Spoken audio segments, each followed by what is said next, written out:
Knowing the layout of a ship is one of the most important tools when it comes to booking your cruise. Ahoy travelers, it's Amy with Cruising from the Ozarks, and I'm here to help you book your next cruise. And no, I'm not a travel agent, but I do have some tips and tricks that help me when booking a cruise.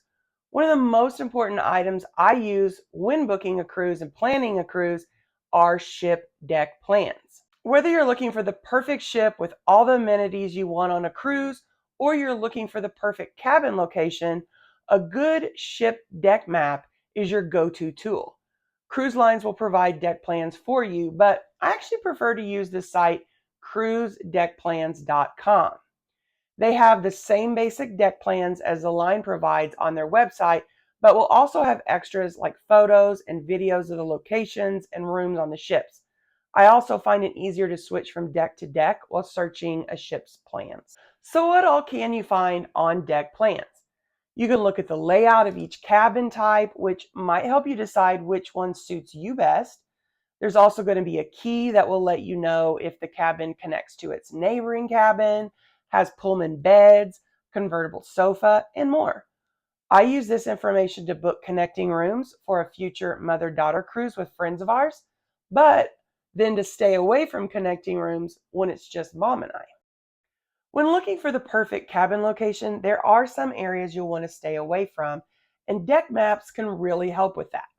But before we get to the specifics, if you enjoy this video and maybe even learn something, be sure to let us know by commenting and giving this video a thumbs up. It only takes a second, and doing so helps cruisers like you find us. As I've mentioned in a previous video on how to choose the perfect cabin, I use deck maps to make sure there are cabins above, below, and on either side of the cabin that I book. We also like to stay away from crew areas as well. And those will be the unmarked areas on the deck plans, just giant blank spaces where there's no way to know what they are based on the map. Doesn't say. But they can be anything from a kitchen to a storage area used by your cabin steward. Since there isn't any real way of knowing what those blank spaces represent, there's no way of knowing how much they could disturb your slumber. Of course, you can use the deck plans to locate all the public areas you may be looking forward to exploring, from eating places to bars to pools and much more.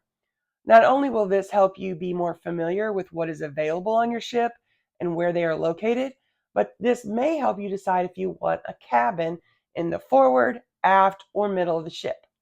I know if most of our time will be in areas at the aft of the ship, we're going to look for a cabin in the aft of the ship that allows us to be closer to those areas, less having to walk all the way from the front to the back of the ship every day.